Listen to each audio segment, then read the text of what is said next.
Alam nyo, talagang napakabilis ang pagbabago ng ihip ng hangin. Na kung sa mga nakaraang araw ay talagang sunod-sunod yung mga pag-atake at talagang pag-iingay na mga sabihin natin na ito po yung mga anti-Duterte na kung saan ay minamadali po, di ba, yung pagsusulong na impeachment laban po kay VP Sara Duterte. Pero ngayon, biglang mga nanganahimik ho mga kababayan at nakabibingi itong kanilang katahimikan at lalo na ho siguro yung mga magiging miyembro po ng prosecution panel at yung kanilang tagapagsalita. Sino ba yan? Attorney Bukoy ba yun? Diba? Talagang ingay ng ingay, halos araw-araw ay nagpapa-interview. Ano kaya ang sagot ho nila dito sa naging kautusan ng Korte Suprema? Kumbaga noon sa nakaraan sa sa basketball, nasa opensa ho sila eh. Talagang atake, talagang opensa ang grabe ho mga kababayan. At ang kampo po ni VP Sara Duterte, depensa ng depensa. Kumbaga sa boxing mga kababayan, talagang inulan ng mga suntok ho at salag lang ho. Ito si VP Sara Duterte. Pero ngayon ho, ang bilis po ng pagbabago. Dahil sa matindi po itong kautusan ng Korte Suprema at ito dalawang bagay ho eh. Ang iniutos ng Korte Suprema na magpaliwanag ang Kamara kung bakit at ano ang nangyari dito ho sa naon ng 3 impeachment cases. Diyan po at ano ba ang ginawa? At siyempre, meron ho bang kapangyarihan ng Secretary General na ipitin, patulogin ang nasabing kaso? At yun lang gusto mong laman ng Korte Suprema.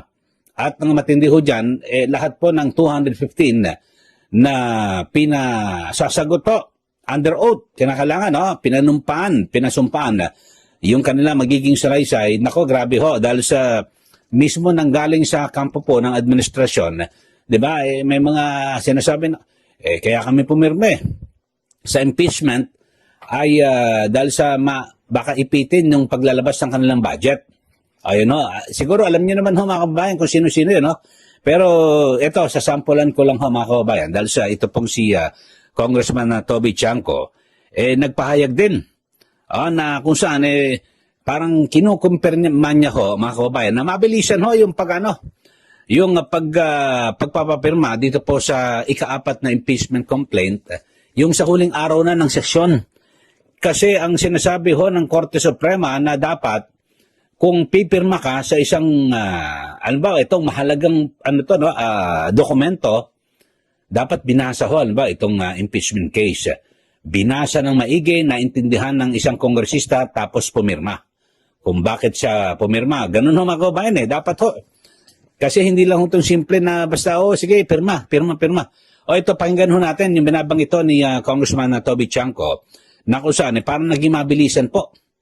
Yung pirmahan na nangyari. Ito ha. So, yung bagay na yun, hindi ko naman kayang pagdesisyonan. I mean, yun yung problema on my part. Hindi ko siya mapagdesisyonan ng ganun ng isang araw. Hindi ko naman yun inakala na kailangan ko magdesisyon ng ganun kabilis. Kasi sabi ko, kung June 2 rin naman mapag-uusapan yan sa Senado, baka nga kaya ngayon pinag-uusapan, para pag-isipan mo over the break. Yun ang iniisip ko. So, hindi ako So, nagulat ka rin na parang it was all done and dusted in one day? Hindi, yun. Sinabi sa akin na transmit na nila. So, okay. Tsaka syempre, kailangan pa-check sa abogado ko, bigyan ako ng briefer. Talagang dapat pag-isipan na mabuti because it's not only the legal issue, it's not only the issue of the impeachment, it is the issue na kung ano ang mangyayari sa ating bansa dahil sa issue na to. So, yun ang mas malaking picture sa akin. Hindi ko tinitignan lang kung ano yung complaint.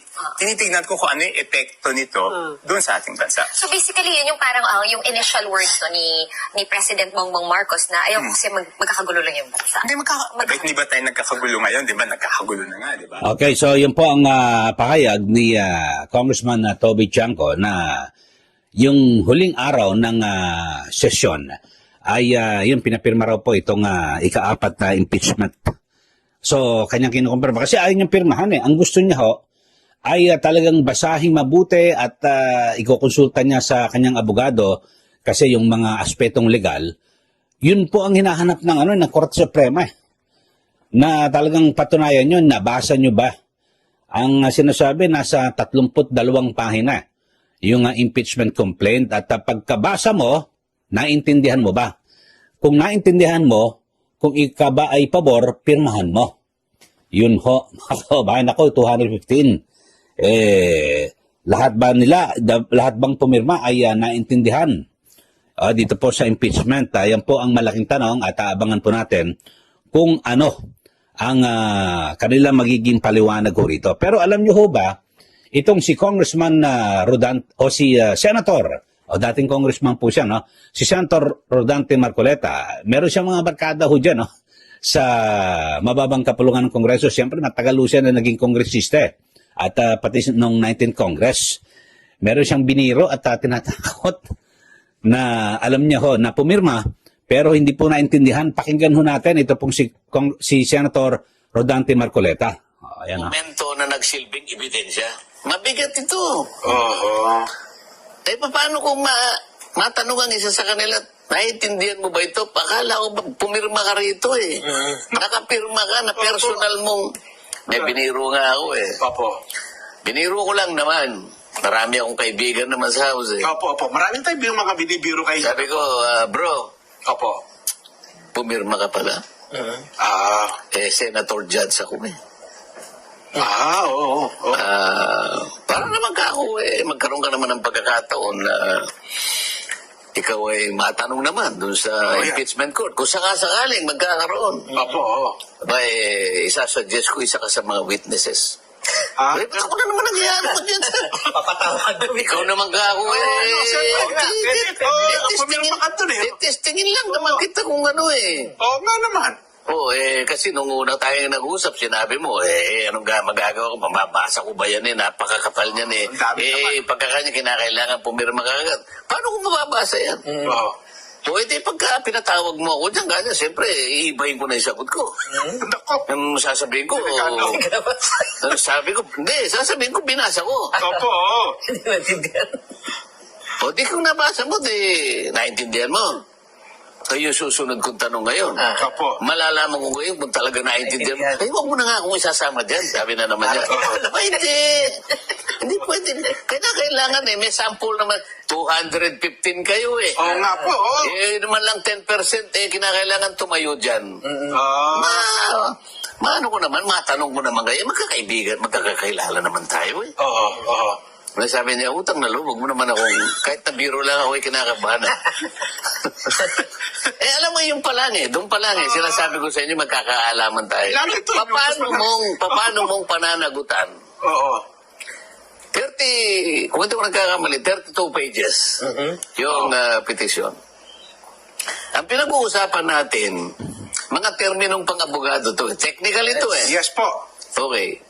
Karamihan naman sa amin doon, hindi siguro wala, baka 10% na ang abogado doon sa House of Representatives. 33 pages na isang dokumentong panglegal. Na yung maaaring yung ibang terminong nabasa mo, nun mo lang nabasa. Ibig mo ba sabihin, matatapos mo yun in 30 minutes? Mukhang imposible nga. Baka hindi. Hindi naman 30 minutes.